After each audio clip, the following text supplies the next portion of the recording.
Oh, I love this video. I love this video. Dude comes in to rob him. My man's going to get the money. Boom. Grabs the gun arm. You know, he's doing some Craig Douglas in here. He kind of throws dude in the corner, punches him. Looks like the rubber bit off more than he can chew. Now they're in the store, he's locked in, and they're going the distance. Good guy's got the gun now.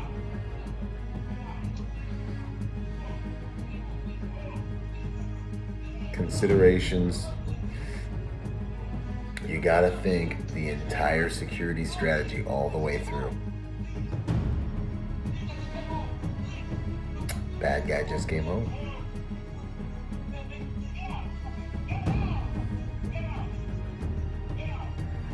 Boom! What's up, you guys? Byron Rodgers, Tactical Protection Review. Learn protection strategies from a protection professional.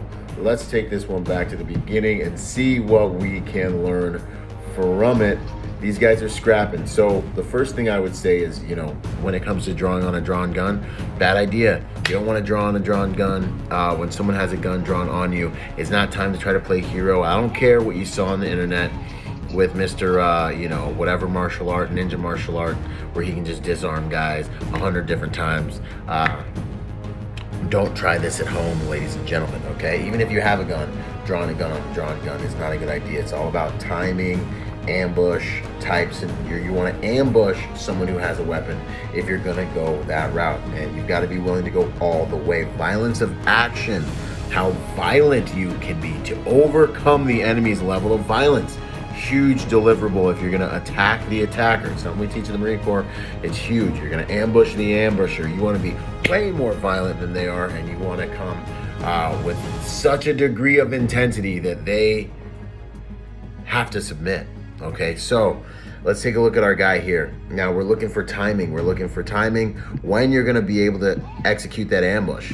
And I got to say, my man did okay, right? So you can see his eyes right here, right? He's sitting here, our good guy, or at least the guy getting attacked. He's looking down at that weapon. He's trying to get, he's pacing. You'll see as the other bad guy swings around this way. Our good guy's eyes are down. He's looking at that weapon, and he's kind of like getting rhythm and timing. Watch his body language as he gathers rhythm and timing. He's tracking that weapon. And right here, you see that side look out the corner of his eyes? It looks like he's right here once again, looking for that weapon arm. If you're going to engage in something like this, you need to control that weapon arm, and in order to mount the rest of your attacks safely, it's extremely important. So he had enough street smarts or common sense to know he has to control that weapon arm, and you'll see his eyes just tracking, pretending like he's doing something. I love this. Comes through with the feint right here. Fakes him out with the movement on this hand. Gets the guy to look down there. He wants our bad guy to look right here because he's planning his attack.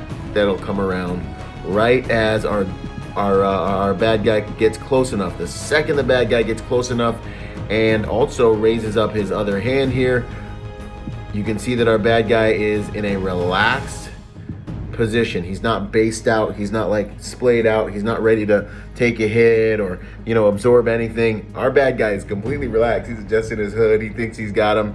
Our good guy was smart in pretending like he was going to comply in order to get that man with the gun closer to him. What you need in order to take a gun out of the fight is you need to close distance. All your other weapons they work in closer distances. So if someone's got a gun on you, you have to close that distance if you intend to try to take that advantage, that tactical advantage that that weapon represents away, right? So our good guy, boom, gets in here.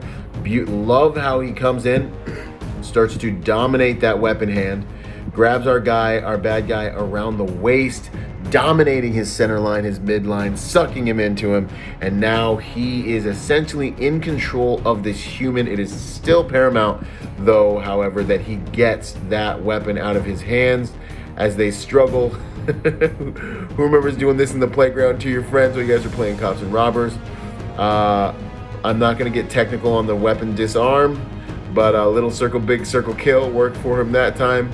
Obviously, he did flag himself a few times in the process of that. You don't want the weapon to point at you while you're struggling naturally, but you also need to do what you need to do to get that weapon. So now that our good guy has the weapon and they are in the struggle, now that strength advantage that our good guy appears to have definitely comes into play, and it's kind of like the arrogance of this bad guy, man. He just figured he had his gun, so he was going to be good. Big mistake, right? So you see Stronger Than You Fu play a part in this whole altercation, man. And this little guy, the bad guy's now getting thrown all over the place. Another small note here, understanding how to use a firearm. Obviously, it doesn't make you a bad person. Being a good person who doesn't know how to defend yourself doesn't make you a good person either, right? So understanding firearms, understanding the cycle of operations, understanding how to get a weapon back into battery, and how to get that bad boy up and running, right? Very important for good guys, bad guys, everybody. You should all know the cycle of operation and the way that all of your most common weapon systems work. Pistols, rifles, and anything and everything in between, right? So understanding how to get that weapon back up online would have really helped this good guy. Another component here is locking the door. Let's talk about that. Locking the door is a good idea in theory, but the downside to that, it's a double-edged sword. You are now trapped inside here with your bad guy. So you had better be more tactically proficient, stronger, and you had better be dominating that space, that environment, that scenario, because watch how his body language changed the instant he realized he was actually locked in there. He turns around and he starts fighting harder than he's ever fought before, because now he's realizing that he's trapped. And humans, people, there's a death ground principle that Sun Tzu talks about. When an enemy's back is up against the wall and they realize that they have to fight to their death, or they have to fight or die, they fight a lot harder. Now you see the bad guy start to go into panic mode. Now he's getting very desperate. This is a very dangerous human being to deal with. The more desperate they get, so you've got to be thinking about your entire security strategy.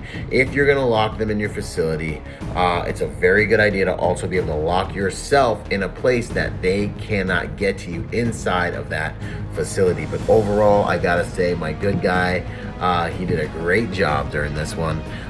Willing, capable, prepared, handled his business, and lived to fight another day. It's a very dangerous situation with a firearm, with an unknown, and so I love watching these things unfold the way they should.